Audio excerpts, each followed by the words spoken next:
Imagine being born into a world where your life is already decided, your religion is assigned, your profession inherited, your loyalty predetermined, your ruler unquestionable. You do not choose your identity, you are absorbed into it. For most of human history, that was normal. Then, a destabilizing claim emerged. You are not owned by the state. You are not owned by the church. You are not owned by tradition.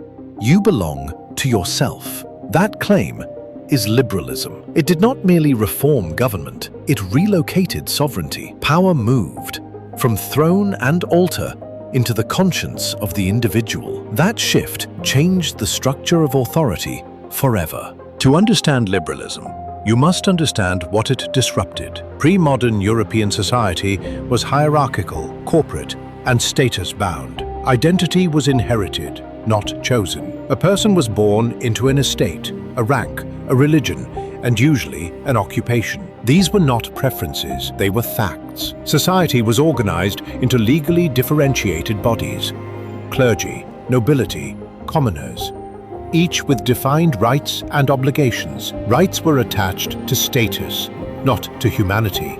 The king ruled by divine sanction. Authority flowed downward. The church governed belief and moral truth. Guilds regulated production and fixed trades. Families transmitted name, property, and social position. Order was not negotiated. It was assumed. Legitimacy came from tradition, revelation, lineage, and custom, not from consent. The individual was not the primary unit of moral concern. The community was. A person existed as a member of a body, parish, guild, estate, kingdom. Outside those structures, identity had little meaning. Duty preceded choice. Stability preceded freedom. Liberalism did not emerge because people suddenly loved liberty. It emerged because authority became unstable. Religious fragmentation shattered theological unity. Confessional conflict made a single sacred order impossible. Monarchies centralized power, weakening intermediary institutions while intensifying political authority. Commerce expanded beyond feudal boundaries. Markets connected regions that hierarchy could not easily regulate. Urbanization increased mobility. Print culture multiplied dissent.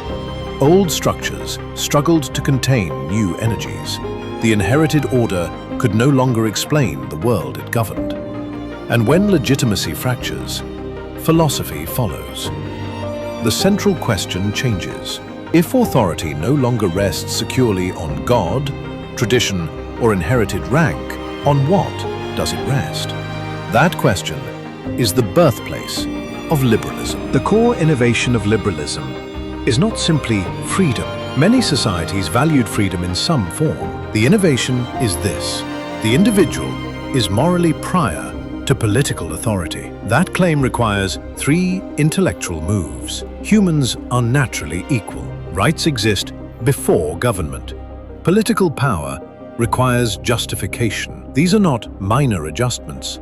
They overturn centuries of theological hierarchy and monarchical rule. Instead of asking, how should subjects obey? Liberalism asks, why should individuals consent? That shift from obedience to consent is the liberal revolution. The most radical feature of liberalism is not elections or representation. It is rights. Rights are not favors granted by authority. They are prior claims against it. When liberal thinkers spoke of life, liberty, and property, they were not describing aspirations or moral ideals. They were marking boundaries. Government may not silence speech arbitrarily. It may not confiscate property without due process. It may not imprison without legal justification. It may not compel belief. A right is a line the state cannot cross, even in pursuit of order. This transforms the structure of politics. Power is no longer defined primarily by what it can command. It is defined by what it must respect. In earlier political systems, rulers could be just or benevolent, but justice depended on character, not structure. Benevolence is discretionary. Rights are enforceable. Liberalism does not rely on virtuous rulers. It assumes self-interest, ambition, and the temptation to dominate. From that assumption, it builds constraints. Rights institutionalize distrust. They convert moral claims into legal limits.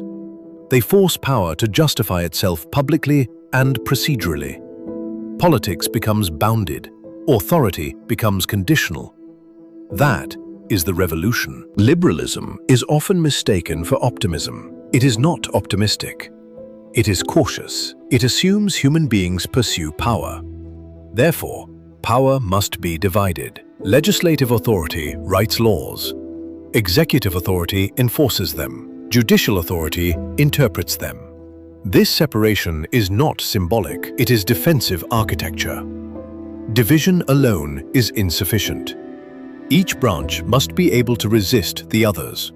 Power is set against power. Liberal constitutionalism is an engineering project. How do we design a system where ambition restrains ambition? How do we prevent the concentration of authority? How do we preserve liberty without collapsing into disorder? The answer is not virtue. It is structure. Law over charisma. Procedures over personalities. Institutions over rulers. Liberalism does not rely on good intentions. It builds constraints. Once established politically, liberalism expands socially. If individuals possess rights, freedom of speech must be protected. If speech is protected, dissent must be tolerated. If dissent is tolerated, pluralism becomes normal.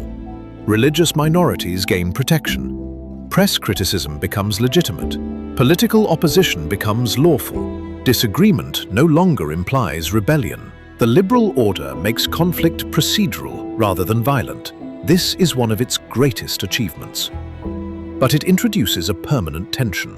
If everyone is free to speak, how do we prevent fragmentation? If everyone is free to believe, how do we sustain shared meaning? Freedom multiplies differences. Difference strains cohesion. The tension is structural. It does not disappear. Economic life transforms under liberal assumptions.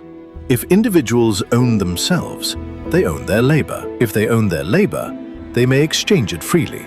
Markets become arenas of voluntary contract. Trade replaces feudal obligation. Merit competes with inheritance. The result is dynamism and inequality. Liberalism must confront a new question. If freedom generates unequal outcomes, should the state intervene? Classical liberals answer minimally. Modern liberals answer strategically. Both claim to defend liberty. They disagree over how. The argument is internal, not external. Liberalism empowers individuals, but empowered individuals can weaken tradition.